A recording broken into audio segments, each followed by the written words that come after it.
خبروں کا سلسلہ آگے بڑھائیں اور آپ کو بتائیں کہ گجرات اور جہلم کو ملانے والا قدیم پل ٹوٹ پھوٹ کا شکار ہے، جس کی وجہ سے شہری شدید پریشان ہیں۔ جانتے ہیں احتشام بٹ کی اس رپورٹ میں۔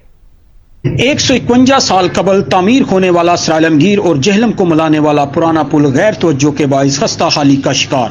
شہریوں کو سفر کرنے میں اور کسی بھی ایمرجنسی کی صورت میں ایمبولینسوں کو اسی سڑک سے سفر کرنا پڑتا ہے، جس سے شہریوں کو شدید پریشانی کا سامنا ہے۔ جڑی بوٹیاں اگنے سے پل کی خوبصورتی بھی ماند پڑنے لگی۔ شہریوں نے اعلیٰ حکام سے فوری نوٹس لینے کا مطالبہ کیا ہے۔ پل سے گزرتے ہیں، آپ کے سامنے پل کا یہ دیکھ سکتے ہیں راستہ کتنا خراب ہے۔ کوئی بھی حکومت آتی ہے، کوئی اس پہ ایکشن نہیں لیتی، نہ ہی کوئی کام کراتی ہے۔ یہ مسائل عوام کے مسائل ہیں، تو ان کو چاہیے کہ یہ اس کو درست کریں، کیونکہ کوئی بھی بندہ ایمرجنسی میں، کوئی خواتین ہو یا کوئی بھی فیملی ہو، گزرنے میں بہت شدید مشکلات کا سامنا کرنا پڑتا ہے، چاہے وہ کوئی بھی ہو، چاہے وہ رکشہ ہو، چاہے وہ ایمبولینس ہو، کوئی بھی۔ تو اس لیے ہمارا تو بس یہ مطالبہ ہے کہ حکومت سے کہ بس اس کی مرمت کی جائے اور عوام کے لیے اس کو ٹھیک کیا جائے۔ شہریوں نے اعلیٰ حکام سے مطالبہ کیا ہے کہ پرانے پل کی فوری مرمت کی جائے تاکہ سفر کرنے والے افراد کو اور ایمرجنسی میں جانے والے ایمبولینسز کو سفر کرنے میں آسانی ہو سکے۔